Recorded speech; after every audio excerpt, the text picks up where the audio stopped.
आज के crime petrol में आपका स्वागत है। नमस्कार, मैं हूं दिलीप सिंह राठौड़ और आपके सामने हाजिर हूं कुछ नई ताज़ा तरीन खबरों के साथ। खबरों की शुरुआत भर्ती घोटाले से ना करें तो क्या करें, क्योंकि जिस तरीके से लगातार भर्ती घोटालों को लेकर अब सरकार अपनों के ही बीच घिरती चली जा रही है, वो वाकई चिंता का सबब बनता चला जा रहा है। उस सरकार के लिए जो पूर्ण बहुमत से इस सत्ता पर काबिज हुई है, देवभूमि पर काबिज हुई है। इससे पहले खजानदास जो कि एमएलए रहे हैं भाजपा के, उन्होंने कार्यकलापों पे निशाना साधा था, तो वहीं दूसरी तरफ अब भर्ती घोटाले को लेकर पूर्व मुख्यमंत्री त्रिवेंद्र सिंह के अलावा तीरथ सिंह रावत भी अब खुलकर सामने आ गए हैं। उन्होंने साफ तौर पर यह कहा, घोटालों को रोकने के लिए ही तो और इन घोटालेबाजों को पूरी तरह से सबक सिखाने के लिए ही तो जनता ने हमें चुना था। ऐसी परिपाटी को हमें आगे ना ले जाकर खत्म करने की जरूरत है। लिहाजा ये बयान बिल्कुल गलत है कि अगर उन्होंने किया तो हम भी वही कर रहे हैं। यदि इस तरह की जो नियुक्तियां हुई हैं, आपने कहा कि विधानसभा के अंदर, और आपने कहा कि फलाने मंत्री फलाने ने कहा कि ये किया गलत किया, उन्होंने एक ठीक है, यदि उन्होंने कहा कि भाई इस तरह का कि पहले वालों ने कहा, मैं एक बार अंतर कर दो। हमारा काम है कि पहले वालों ने क्या किया क्या नहीं किया, अरे उसी को तो हम समाप्त करने के लिए आए थे हैं। और नेता यदि कहीं गड़बड़ किया और भूला है तो वो भुगतेगा, और भुगतना भी चाहिए। तो इतना नहीं तो अधिकारी भी यदि गड़बड़ किए हैं तो सबको मैं कहता हूं, चाहे नेता हो, अधिकारी हो, चाहे कोई भी हो, यदि गड़बड़ है तो उसको कटघरे के अंदर खड़ा होना चाहिए और उस पर जांच भिड़नी चाहिए और उनको सजा देनी चाहिए।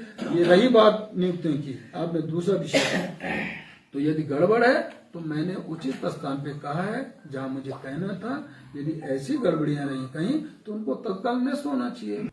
बहुत साफ तौर पर तीरथ सिंह रावत ने अपनी ही सरकार के खिलाफ ये सीधी तौर पर बोला है कि ऐसा करना बिल्कुल अनुचित है। अगर किसी ने कोई गलती की है तो वो कटघरे में भी खड़ा होगा और सजा का हकदार भी होगा। यूके SSC के मामले ने जिस तरीके से जोर पकड़ा है और उसके बाद सीधे तौर पर विधानसभा भर्ती का घोटाला सामने आया, इसके अलावा और लगातार घोटाले सामने आ रहे हैं। इसको लेकर पूर्व मुख्यमंत्री त्रिवेंद्र सिंह रावत ने कड़ा प्रतिरोध जाहिर किया था और साफ तौर पर कहा था कि ऐसे में आयोग को यूपी की तर्ज पर भंग करने की ज़रूरत है ताकि यहाँ के युवाओं को न्याय मिले। और इसी कड़ी में अब एक नाम और जुड़ गया है गणेश जोशी का, जो कि इस समय की पुष्कर सिंह धामी सरकार का ही हिस्सा हैं, कैबिनेट मिनिस्टर हैं। उन्होंने भी साफ तौर पर यह बात की है कि इन भर्ती घोटालों को रोकने के लिए अगर सबसे पहला कदम उठाने की ज़रूरत है तो वो आयोग को भंग करके है। जिस प्रकार से चयन सेवा आयोग का ट्रैक रिकॉर्ड रहा है, लगातार गिरफ्तारियां हो रही हैं, तो इसके लिए उसका भंग करना मेरा अपना व्यक्तिगत मानना है। उसको भंग होना बहुत जरूरी है और लोक सेवा के माध्यम से भर्ती हो ताकि यहाँ के युवाओं को के साथ न्याय न हो और उनका उसकी योग्यता का लाभ मिले।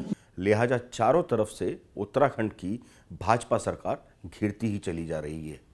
पहले युवाओं का क्रोध और अब अपनों का ही ये बयान, जिससे कहीं ना कहीं संशय के बादल जरूर नजर आ रहे हैं। अभी हाल ही में चर्चा चल रही थी कि वक्फ बोर्ड की जो जमीनें हैं वो गलत तरीके से कब्जाई हुई जमीन है। ऐसे में सरकार ने एक नया कदम उठाया है 1.5 लाख करोड़ से ज्यादा की उन जमीनों को खाली करवाने का। और यही वजह है कि बाबा योगी का बुलडोजर अब धीरे धीरे उत्तराखंड की धरती पर भी पहुंचने लगा है और जल्द ही ये बुलडोजर उन जमीनों पर बने गलत कब्जेदारों को हटाकर उन जमीनों को समतल मैदान में तब्दील करने के लिए मुस्तैद नजर आ रहा है। इसे धामी सरकार का मास्टर स्ट्रोक भी माना जा रहा है। 1.5 लाख करोड़ की संपत्ति उत्तराखंड में वक्फ बोर्ड की हैं और वो गरीब बच्चों का अधिकार है। उसमें बहुत ईमानदारी के साथ हम काम करेंगे और बहुत ताकत के साथ जितना अवैध अतिक्रमण वक्फ बोर्ड की संपत्तियों पे हुआ है उसे हटाने का काम करेंगे। और अब धामी का बुलडोजर आपको उत्तराखंड में भी नजर आने वाला है। आज का दिन देवभूमि पर बड़ा भारी साबित हुआ, जिसमें आज अलग अलग एक्सीडेंट के दौरान 7 लोगों ने अपनी जान गंवा दी। 4 लोग ऑल वेदर रोड की बलि चढ़ गए, जिसमें मुंबई के टूरिस्ट थे जिनका एक्सीडेंट हुआ और काल के गाल में 4 लोग समा गए। ऐसे में ऑल वेदर रोड पर भी यहाँ पर सवाल खड़े होते नजर आ रहे हैं, क्योंकि जिस तरीके से ऑल वेदर रोड की शुरुआत की गई थी वो शुरुआत तो बेहद अच्छी थी, लेकिन कमी यहाँ कहीं ना कहीं उन टेक्नीशियंस की है या उन सड़क बनाने वाले लोगों की है जो गलतियाँ छोड़ देते हैं, जिसको भुगतना पड़ता है बाहर से आए हुए उन पर्यटकों को या फिर स्थानीय निवासियों को, जिनका कोई कसूर नहीं होता।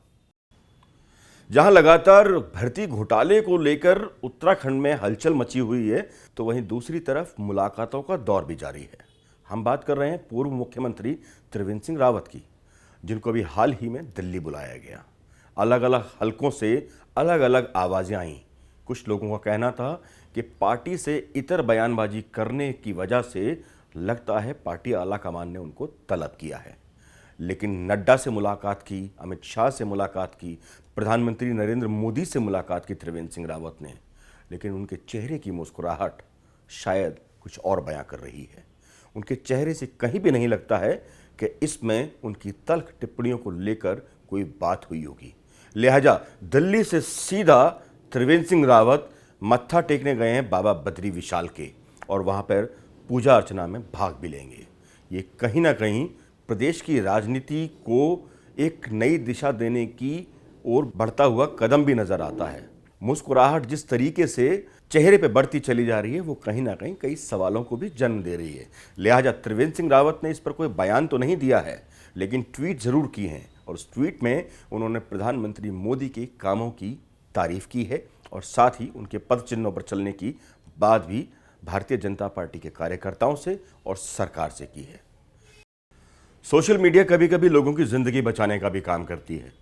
ऐसा ही मामला उत्तराखंड के पौड़ी जिले में देखने को मिला, जहां पर एक नवयुवक की एक एक्सीडेंट के दौरान हालत खराब हो गई।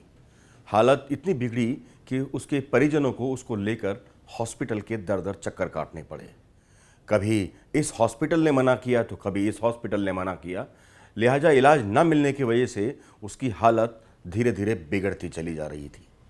परिजनों के पास इतना पैसा नहीं था कि वो उसे किसी प्राइवेट हॉस्पिटल में ले जा सकें, और आखिरकार सामने आया एक नवयुवक जो उस नवयुवक का दोस्त था, जिसकी एक्सीडेंट में हालत खराब थी और लगभग मौत के वो धीरे धीरे करीब जा रहा था।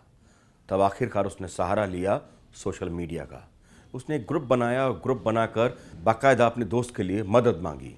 सोशल मीडिया पर लगातार वायरल होती इस पोस्ट की ही वजह से आखिरकार एक प्राइवेट हॉस्पिटल का फोन आया उन परिजनों के पास जिनका बेटा जिंदगी और मौत से जूझ रहा था। इस प्राइवेट हॉस्पिटल ने उनको अपने हॉस्पिटल में आने के लिए कहा और बाकायदा इलाज भी दिया, जिसका ना ही उन्होंने कोई पैसा चार्ज किया और ना ही दवाइयों का भी कोई खर्चा उनको बताया। ऐसे में सोशल मीडिया जहां पर कभी कभी लोगों के लिए मुश्किलों का सामना खड़ी करती है, तो वहीं दूसरी तरफ सोशल मीडिया किसी के लिए जीवन का कारण भी बनती है, जिसकी वजह से आज वो नवयुवक जो जिंदगी और मौत से जूझ रहा था, आज वो धीरे धीरे ठीक हो रहा है। ऐसे हॉस्पिटल को भी सलाम जो कदम बढ़ाते हैं और लोगों की परेशानियों में सहारा बनते हैं। हल्द्वानी में एक ऐसी चोरी देखने को मिली जिसने वाकई हल्द्वानी पुलिस के होश उड़ा के रख दी है। मामला कल रात एक मोबाइल शॉप में चोरी को लेकर है, जिसमें एक ब्रांडेड कंपनी के 1.5 करोड़ से ज्यादा के मोबाइल चोर चोरी करके वहां से फरार हो गए। ऐसे में उत्तराखंड की तरफ से लगातार कॉम्बिंग जारी है उन लोगों की तलाश में जो इस चोरी को अंजाम देकर निकले हैं। पुलिस का कहना है कि उन्होंने एसओजी टीम का गठन कर दिया है और वो इस कोशिश में है कि इतनी बड़ी तादाद में अगर ये फ़ोन चुराए गए हैं तो कहीं ना कहीं इनको बेचा भी जाएगा। ऐसे में उत्तराखंड पुलिस पूरी तरह से दबिश के लिए अलग अलग क्षेत्रों में रवाना हो चुकी है। आज के बुलेटिन में आज के लिए बस इतना ही।